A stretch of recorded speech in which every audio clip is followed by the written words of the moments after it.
Assalamualaikum warahmatullahi wabarakatuh. Bertemu lagi dengan aku Umri dan masih di channel Mr. Mili. Kita hari ini akan belajar latihan terus ya, berkaitan dengan persiapan menghadapi tes CPNS untuk teman-teman yang akan sebentar lagi menghadapi pelaksanaan tes ujian SKDCAT.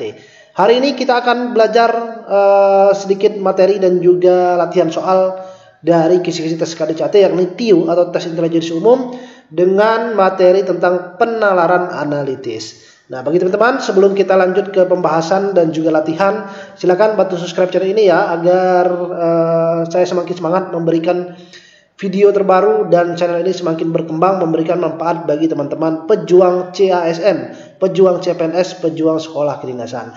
Nah, bagi teman-teman yang belum sempat menonton video-video materi lainnya terkait dengan persiapan tes SKDCAT atau latihan-latihan soal, sudah lengkap ada di playlist ya. Kalian bisa lihat di folder materi latihan soal CAT, ada di sini. Kalian klik, nanti ada foldernya dan nanti banyak latihan materi kalian bisa pelajari agar kalian semakin siap ya, semakin siap dalam menghadapi pelaksanaan tes SKDCAT.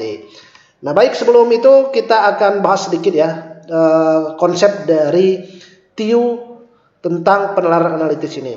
Jadi penalaran analitis ini merupakan salah satu kisi-kisi yang diujikan dalam tes SKDCAT, yakni kategori tes TIU ya, atau tes intelijensi umum. Nah, penalaran analitis itu apa? Penalaran analitis adalah konsep menganalisa atau menganalisis sebuah informasi yang kompleks. Artinya informasi tersebut biasanya kalau kita tidak jeli akan membuat kita bingung, karena pertanyaannya itu narasinya cukup panjang. Pertanyaannya agak banyak lika-likunya ya. Nah, kita harus mengambil yang namanya sebuah kesimpulan dari informasi yang diberikan tadi. Nah, itu yang dimaksud dengan penalaran analitis. Nah, dalam penalaran analitis ini biasanya ada beberapa jenis soal yang sering masuk, sering diujikan dalam pelaksanaan tes SKDCAT ini. Yang pertama berkaitan dengan pengurutan posisi atau tingkatan, seperti contohnya tinggi ke rendah atau besar ke kecil ya, atau antrian dari depan ke belakang, atau bisa peringkat, juara, nilai, atau urutan duduk melingkar, atau urutan duduk pada meja mendatar ya. Nah, itu merupakan jenis-jenis soal yang biasanya ada dalam kategori soal penalaran analitis ini ya. Nah, ada juga selain itu soal berkaitan dengan penjabaran kasus, biasanya dengan materi-materi ataupun penalaran kasus dengan ketentuan yang sudah ditentukan. Nah, ini soal-soalnya biasanya agak sedikit panjang. Nah, tips mengerjakan soal analitis ini bagaimana? Yang pertama, jangan lupa baca pertanyaan terlebih dahulu. Jadi jangan baca narasinya dulu, baca pertanyaan terlebih dahulu, karena apa yang ditanyakan baru kemudian baca narasinya sambil menulis atau mengeliminasi ya, atau sambil menulis sambil mengeliminasi dari narasinya. Jadi kalau TIU itu kita baca soalnya dulu pada penalaran analitis ini ya. Setelah kita baca soalnya, kemudian kita baca narasinya sambil kita telaah jawabannya satu persatu atau kita tulis urutannya. Nah, itu cara mengerjakan soal dari penalaran analitis ini. Nah, nanti kita akan latihan ya beberapa soal. Tapi sebelum itu saya akan bahas dulu PR yang saya berikan pada materi sebelumnya. Bagi teman-teman yang belum menonton materi latihan SKDCAT TWK yang kemarin, silahkan kalian tonton ya. Ada videonya sebelum video ini. Dan hari ini saya akan bahas terkait dengan PR yang saya berikan di video sebelumnya. PR-nya berkaitan dengan bela negara TWK, tes wawasan kebangsaan. Pertanyaannya, bela negara adalah sikap dan perilaku warga negara Indonesia karena kecintaannya terhadap NKRI. Jadi itu ya, bela negara itu definisinya adalah sikap dan perilaku warga negara Indonesia karena kecintaannya terhadap NKRI. Implementasi yang tepat dalam kehidupan sehari-hari untuk menggambarkan hal tersebut. Nah, implementasi yang tepat ya dari bela negara ini dalam kehidupan sehari-hari itu apa ya, implementasi yang tepat. Kita lihat jawabannya. Ini banyak jawaban dari teman-teman ya. Saya terima kasih kalian sudah mau membantu support, membantu menjawab. Banyak bervariasi jawabannya di kolom komentar. Ada yang A, B, C, D, dan E. Yang paling banyak itu menjawab yang bagian A dan juga bagian C. Ini yang paling banyak. Ada juga yang B, D, dan juga L. Nah, kita analisa satu persatu kira-kira jawaban yang mana yang benar ya untuk PR ini. Oke, kita lihat ya. Nah, jadi jawabannya adalah yang C. Jadi kita lihat dulu definisi bela negara itu apa. Bela negara berbicara tentang sikap, tingkah laku dari warga negara Indonesia dalam membela, menjaga kedaulatan serta kehormatan bangsa Indonesia karena kecintaannya terhadap NKRI. Nah, jadi bela negara itu adalah tingkah laku ya, tingkah laku dan sikap dari warga negara karena kecintaannya dengan dia membela, menjaga kehormatan, menjaga kedaulatan dari bangsa Indonesia. Kalau jawaban yang A, turut andil dalam mengikuti setiap kegiatan sosial di lingkungan sekitar guna menciptakan keamanan dan kenyamanan diri dan keluarga. Ini baik ya jawabannya. Tapi sangat disayangkan di sini adalah kenyamanan diri dan keluarga. Jadi bukan kenyamanan bersama ya. Karena kita hidup bermasyarakat, kita yang namanya hidup secara berkelompok, secara nasional ya. Ada istiadat, ada daerah di Indonesia ini berbagai macam, kita disatukan dengan Bhinneka Tunggal Ika. Jadi jawaban yang A ini kurang tepat karena di sini lebih mementingkan menciptakan keamanan diri dan juga keluarga. Jadi ini jawaban yang kurang tepat ya. B, mengutamakan kepentingan nasional walaupun terkadang mengorbankan kepentingan sekitar. Jadi kalau mengutamakan kepentingan nasional walaupun terkadang mengorbankan kepentingan sekitar, ini lebih tepatnya kepada patriotisme ya. Nah, patriotisme ini masuknya. Tapi kita di sini adalah tentang bela negara. Dan juga yang C, menghormati perbedaan serta menjaga kerukunan antar sesama di setiap kesempatan. Nah, ini jawaban yang benar tadi ya. Kenapa? Karena dengan menjaga kerukunan kita dapat menciptakan keadaan yang aman, keadaan yang tenang, terutama menjaga keutuhan NKRI. Kenapa jawaban C yang dipilih di sini yang paling tepat? Karena konsepnya adalah sikap dan perilaku warga negara karena kecintaannya. Sikap dan perilaku warga negara itu apa?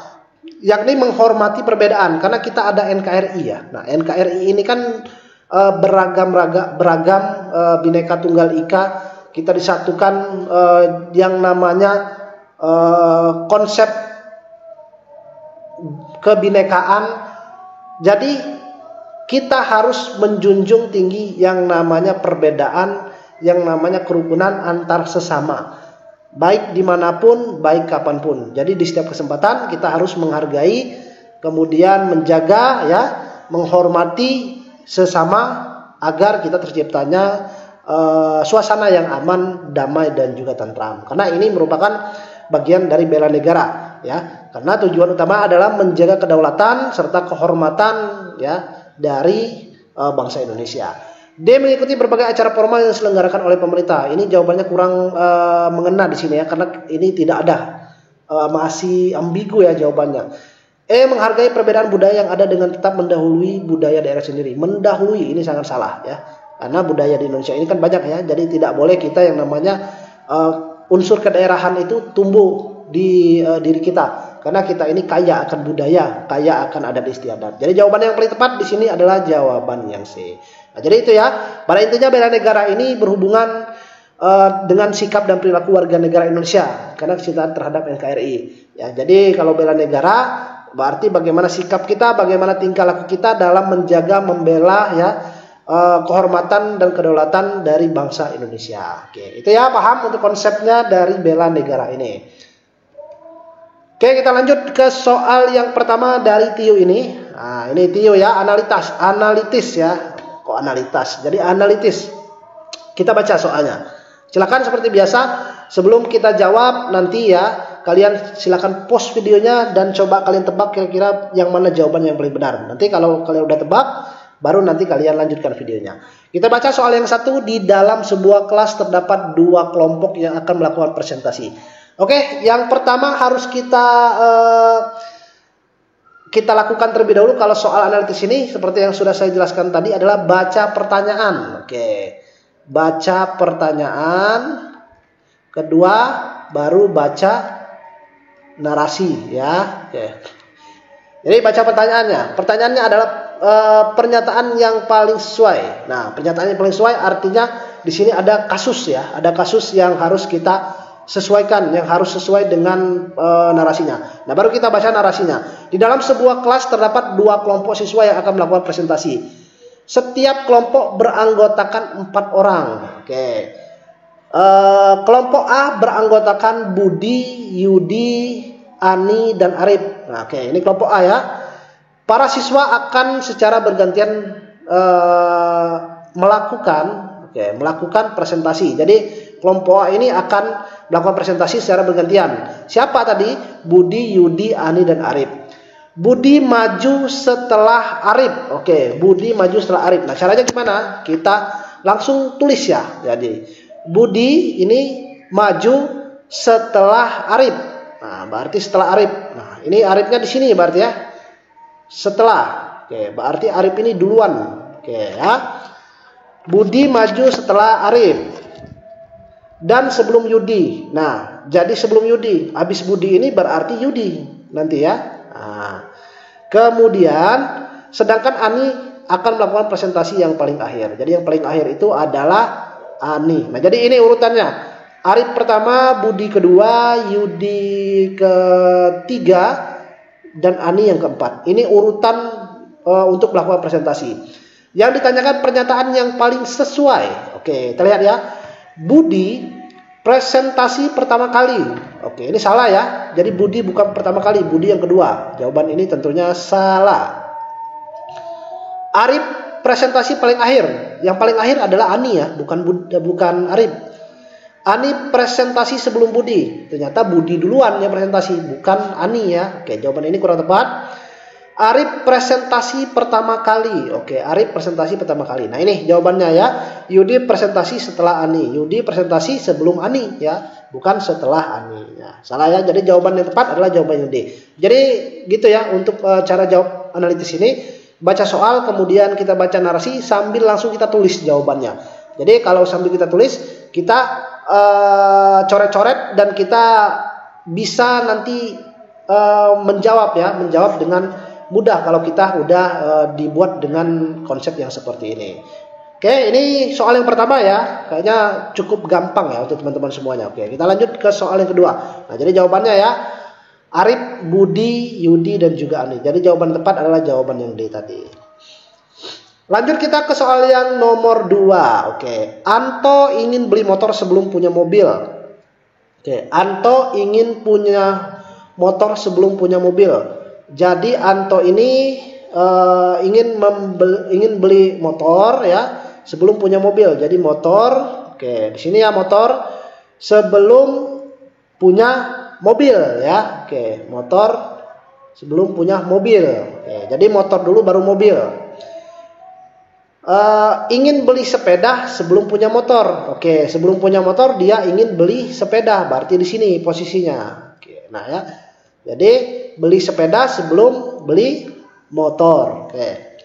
Setelah Anto beli sepeda, ia ingin punya HP. Oke, setelah sepeda, sini ya, sepeda. Kita tulis ya di bawahnya. Sepeda, ia ingin punya HP. Nah, ya. Jadi Antoni setelah sepeda HP. Dan ingin beli rumah setelah punya mobil. Oke, setelah punya mobil berarti ingin beli rumah. Nah, ya ini. Anto juga ingin beli motor setelah punya HP. Jadi setelah punya HP dia ingin punya motor. Nah, jadi HP-nya ini di sini posisinya di tengah-tengah antara sepeda dan juga motor. Nah, oke, kita cek ya mana urutan yang paling sesuai. Nah, tinggal lihat nih. Sepeda, HP, motor, mobil, rumah. Oke, mana? Sepeda, HP, motor, mobil, rumah. Oke, ini ya jawabannya yang B ya. Jadi yang urutan pertama adalah sepeda, kemudian HP, kemudian motor ya, kemudian mobil dan juga rumah. Oke, ini ya jawaban yang nomor 2. Jadi kalau soal analitis itu seperti ini. Biasanya banyak kalian kalau tidak fokus, ini banyak terkecoh dengan pertanyaan yang seperti ini. Nah, jawabannya B ya, sepeda, HP, motor, mobil, dan juga rumah. Lanjut soal ke nomor 3. Oke. Dalam sebuah pertandingan terdapat, oke, kita baca dulu soalnya, yang manakah di antara mereka yang paling kuat? Jadi pertanyaan yang paling kuat ya. Nah, kita lihat dalam sebuah pertandingan terdapat beberapa orang yang sedang adu kekuatan. Kita nggak tahu pertandingan apa ini, entah panco ya, atau entah pertandingan olahraga misalnya tinju ya, ini kita nggak tahu olahraganya apa. Jadi cuman dijelaskan pertandingan terdapat beberapa orang yang sedang adu kekuatan. Kekuatan S tidak sebaik D, berarti D ini lebih kuat daripada S. Oke, kita buat D lebih kuat daripada S. Terkadang M ya kurang semangat dalam bertanding, tetapi ia lebih kuat daripada R. Berarti M ini lebih kuat daripada R. Oke ya, jadi kita buat yang paling kuat di sini. Ini yang tidak kuatnya ya.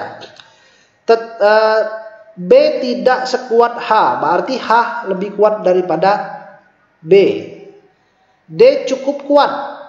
Oke, D cukup kuat, tetapi secara umum M lebih kuat daripada D. Berarti M ini lebih kuat daripada D ya. Sedangkan I dan K itu sama-sama kuat. Oke, sedangkan I dan K itu sama-sama kuat. Karena yang dicari adalah kita tulis ya, I sama kuat dengan K ya. Nah, kalau ini mustahil, jawabannya pasti salah. Karena kenapa?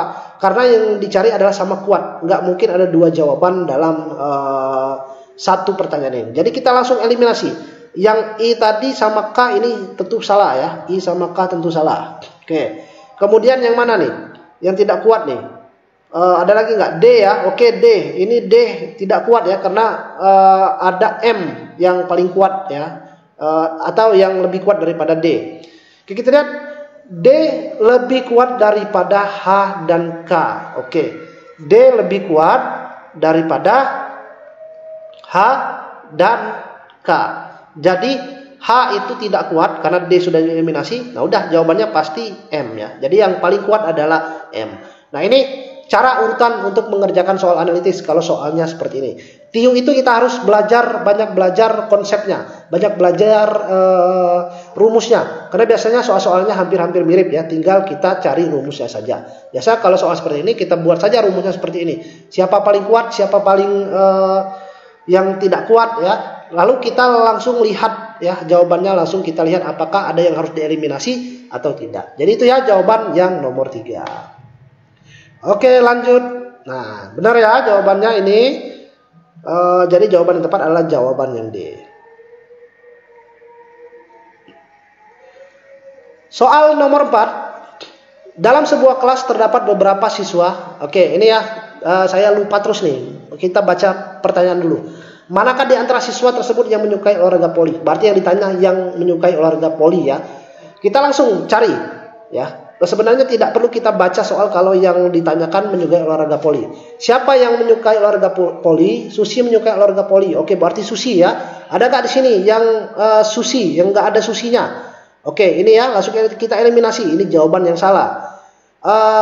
Ardi menyukai olahraga basket. Oke, Ardi suka voli ya. Kita lihat yang mana yang tidak ada Ardi di sini. Oke, ini tidak ada Ardi ya. Jadi ini tidak ada Ardi. Nah. Kemudian ini tidak ada Ardi ya di sini. Oke. Jadi tinggal A dan E. Kita lihat di sini Yoko dan Susi tinggal ya. Oke, kita lihat Susi ya. Yuni ya, Yuni dan Yoko. Oke, Yuni. Yuni menyukai olahraga yang tidak berhubungan dengan bola. Nah, ini salah tentu, berarti Yuni ini salah ya.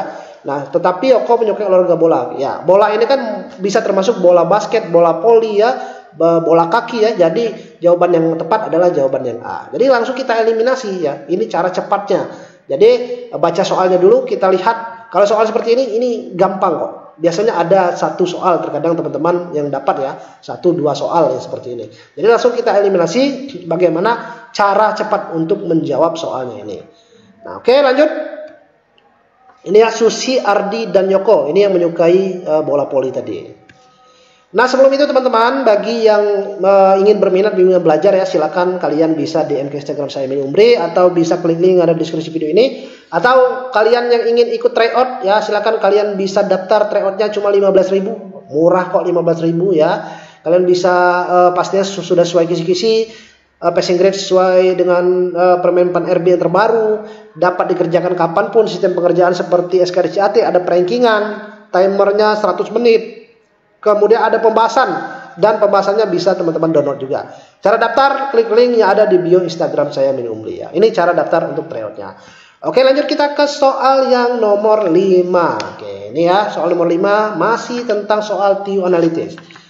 4 orang, oke, pertanyaan dulu ya, pedagang gorengan yang mana yang hasil penjualannya yang terbanyak? Jadi yang dicari adalah yang terbanyak. Oke, kita baca narasinya. 4 orang pedagang gorengan menghitung penjualannya dalam 1 hari. Berarti ada 4 orang di sini.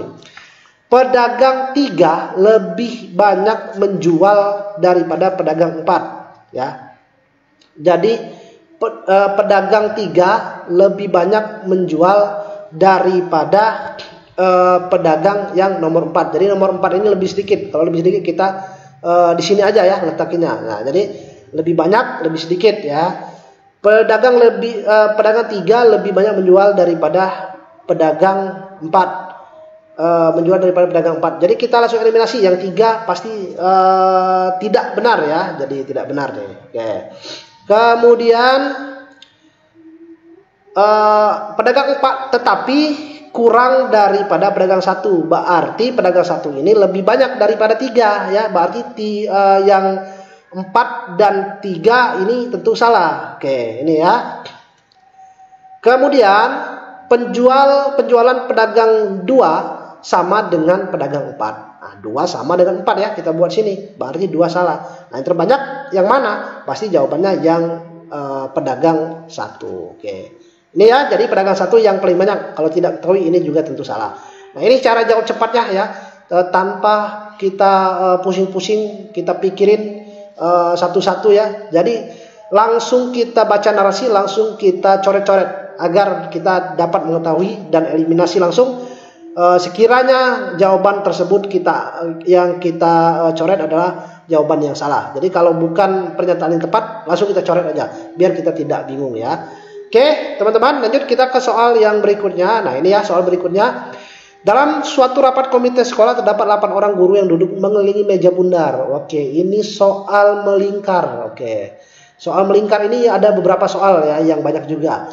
Ada Alip, Denny, Lani, Lukas, Gilang, Mila, Rahmat, dan Tiko dengan aturan sebagai berikut. Gilang berhadapan dengan Alip, Mila duduk di antara Tiko dan Lani duduk berhadapan dengan Lukas. Kalau jawabnya seperti ini ya, kita buat lingkaran dulu nih. Nah, jadi tinggal kita susun urutan-urutan orang yang duduknya nanti di sini ya. Oke. Tiko duduk 2 kursi terpisah dari Alip. Yang manakah pilihan yang tidak benar di bawah ini? Jadi jawaban yang kurang pas dengan duduk melingkar ini. Mila duduk di antara Tiko dan Lani, Lukas duduk di antara Rahmat dan Gilang, Denny duduk di antara Gilang dan Tiko, Lani duduk di antara Alip dan Mila, Denny duduk berhadapan dengan Tiko. Ini saya jadikan PR untuk teman-teman semuanya. Silakan kalian jawab, diskusi di kolom komentar kira-kira jawaban mana yang benar untuk soal yang nomor 6 ini. Oke ya teman-teman, silakan kalian bahas di kolom komentar dan akan saya jawab di video berikutnya ya. Nanti video berikutnya seperti biasa PR-nya akan saya jawab ya. Jadi teman-teman silakan pelajari semua materinya. Yang belum belajar materi latihan soal ada lengkap di playlist. Atau teman-teman agar semakin intens kalian bisa ikut bimbingan belajar atau yang namanya tryout. Yang pastinya belajar TIO ini adalah konsepnya pasti karena ada rumusnya di sana. Jadi kalian tinggal bagaimana perbanyak latihan, karena semakin banyak latihan semakin kita tahu konsep dan juga metode ataupun rumusnya ya dalam menjawab soal TIO ini. Oke teman-teman, terima kasih yang sudah menonton video ini sampai selesai. Jika kalian rasa video ini bermanfaat, silakan bantu subscribe, share video ini sebanyak-banyaknya kepada teman-teman kalian semuanya. Terima kasih sekali lagi. Saya Rio, wassalamualaikum warahmatullahi wabarakatuh.